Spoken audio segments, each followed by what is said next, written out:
The arrival of the King of Demons in Hollow's End began a sinister transformation of the spectral boundaries of the forsaken town. The unholy entity acted as a dark beacon, attracting legions of demons from its realm. As the demonic horde converged upon Hollow's End, the town changed into a reflection of hell itself. The air crackled with unholy energy as demonic entities appeared. The twisted streets echoed with the sounds of their language, a sound that resonated with the essence of fear. The very ground beneath Hollow's End seemed to writhe as if reacting to the arrival of these forces. No longer bound by the need to possess mortal vessels, the demons roamed freely through the desolate landscape. The trees and rivers now corrupted bore witness to the dark rituals performed by the demonic horde. In this newly formed landscape, the demons reveled in their newfound playground, free to carry out their evil deeds without the constraints of human host bodies. The malevolent energies radiating from the King of Demons infused the very essence of Hollow's End, transforming it. Demonic portals, swirling vortexes of darkness, manifested throughout the town, creating gateways between the mortal realm and the abyss. The neighboring towns, now aware of the encroaching darkness, trembled in fear as the demonic influence spread like a plague. The malevolent whispers of the demonic horde reached beyond Hollow's End, carrying promises of eternal suffering and despair. As the King of Demons established its dominion over Hollow's End, its terrifying presence manifested in a form that struck fear into the hearts of any who dared to witness it.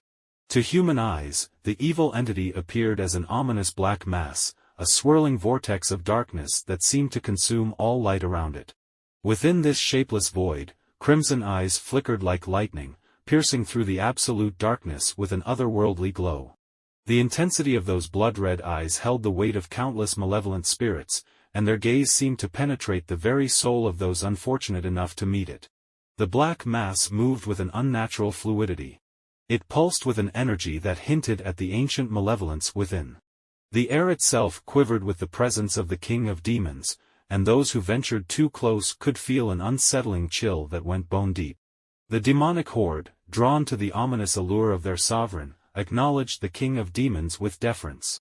Their forms, shadowy and twisted, bowed before the enigmatic black mass as it were the embodiment of evil. As the King of Demons surveyed its newly conquered domain, the crimson eyes scanned the desolate landscape with an insatiable hunger for chaos. In the heart of Hollow's End, where the malevolent shadows coalesced and the crimson eyes of the King of Demons surveyed its dominion, a grotesque throne was made. Composed of twisted human bones and flesh, the morbid seat served as a symbol of the entity's cruel reign. The demonic horde, obedient to their sovereign, assisted in crafting the nightmarish throne. The anguished wails of the tormented souls echoed through the spectral abyss as their remains were woven into a grotesque throne. The very essence of fear seemed to cling to the throne, permeating the air with an unrelenting malevolence. Any who beheld the King of Demons seated upon its bone-chilling throne were subjected to an indescribable horror. Like lightning in the abyss, the crimson eyes bore into the souls of onlookers, reaching into the darkest recesses of their minds.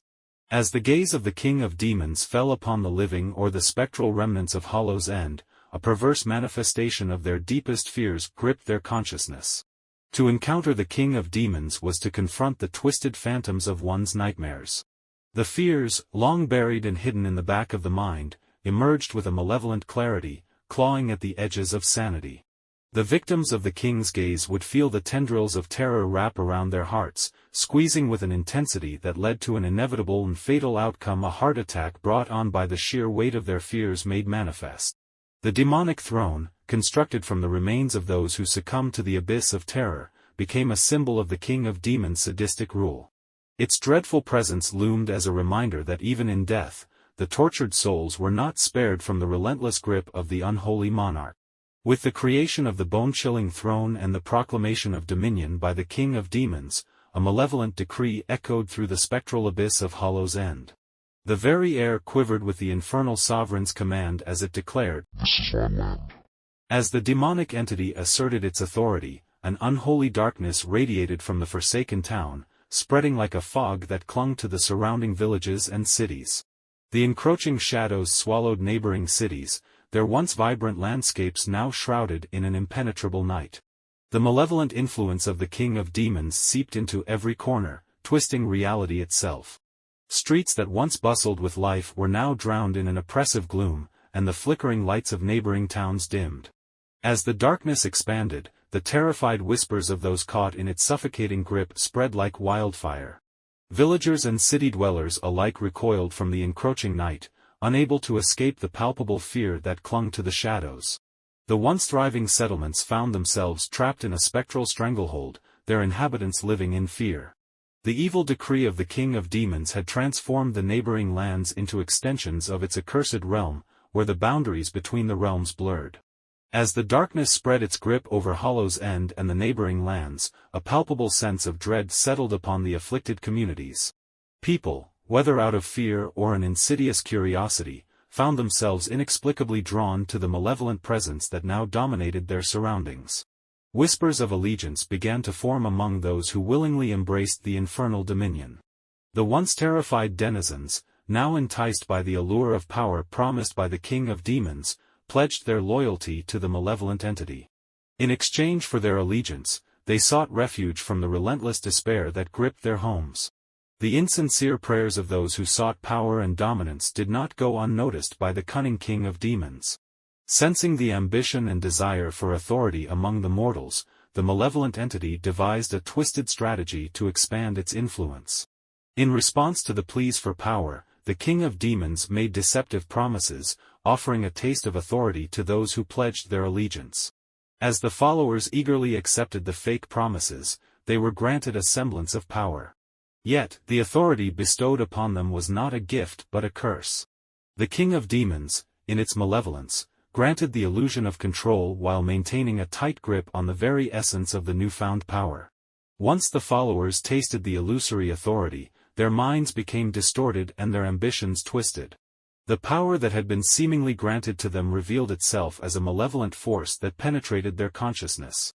The king of demons, true to its deceptive nature, used the granted power as a conduit to manipulate and dominate the minds of those who sought it.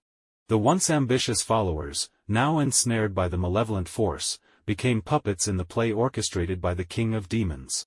Their thoughts and actions were no longer their own, as the malevolent entity controlled them like marionettes on strings.